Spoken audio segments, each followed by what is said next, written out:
Hi everyone! So, ngayon nakalimutan ko mag-intro kasi na-busy na talaga. So, let's go na!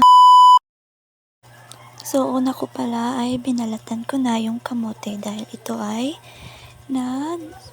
wala lang, nag-cribs lang kami ng kamote dahil ipares namin sa adobong baboy. So, syempre, ganyan talaga yung mga pinamahilig sa mga kamuting kahoy. So, yeah, let's start na. Wag nang ligoy-ligoy pa kasi nagugutom na ang iabab nyo.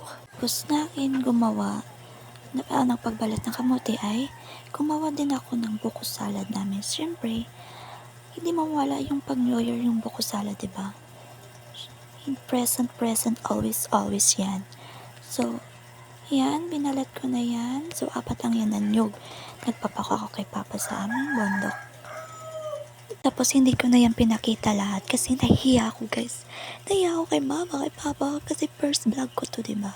Syempre, mahiya ka talaga. First time. So, kapalan na lang yung mukha nito. Charos.